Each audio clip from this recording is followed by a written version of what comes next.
wa sharra al-umuri muhdathatuha, na shari ya mambo ni yale yaliyozuliwa, wa kullu muhdathatin bid'a, na kila lililozuliwa hukumu yake ni bid'a katika dini, kwa maana halifai kulitumia kama njia ya kumwabudu Allah kupitia jambo hilo, kwa kuwa hukumu yake ni bid'a, na bid'a ni haram.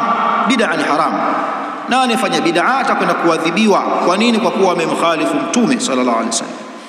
sababu bid'a ni at-tariqa fi ad-din mukhtara'a tudahi ash-shar'iyya yuqsad bis-suluki 'alayha al-mubalaghatu fi at-ta'abbud lillahi 'azza wa jalla, kama alivyosema al-Imam Abu Ishaq ash-Shatibi kwamba bid'a ni njia, mfumo umewekwa katika dini.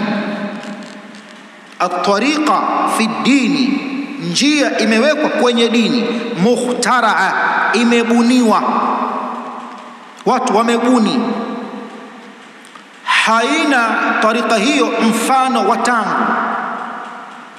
Huwezi kuirejesha kwa Mtume sallallahu alaihi wasallam ikawa ipo, wala huwezi kuirejesha kwa masahaba ikawa ilipatikana kwao. Ni mfumo watu wamejianzishia, wameuunda, wakauweka katika dini. Ukiutazama unafanana na sharia, tudahi shar'iyya, unafanana na sharia.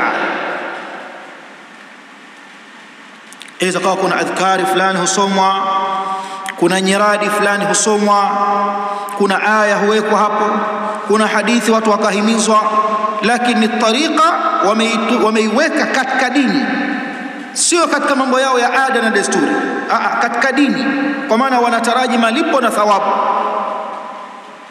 Lakini mukhtara'a, imezuliwa na imebuniwa, inafanana na sharia. Wenyewe wenye jambo hilo wana makusudio yao.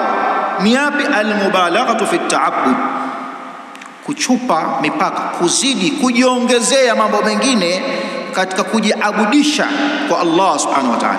Hii ndiyo bid'a. Chukua bid'a yote imeingia kwenye taarifu hii. Hii ndiyo bora ya taarifu ya bid'a, kama walivyosema baadhi ya ahli al-ilm. Alizungumza al-Imam Abu Ishaq ash-Shatibi rahimahullah katika al-i'tisam. Bid'a ni haram, bid'a ni haram kwa sababu Mtume sallallahu alaihi wasallam ametahadharisha, wa kullu muhdathatin bid'a wa kullu bid'atin dalala, na kila bid'a ni upotevu, wa kullu dalalatin fi an-nari, na kila upotevu motoni.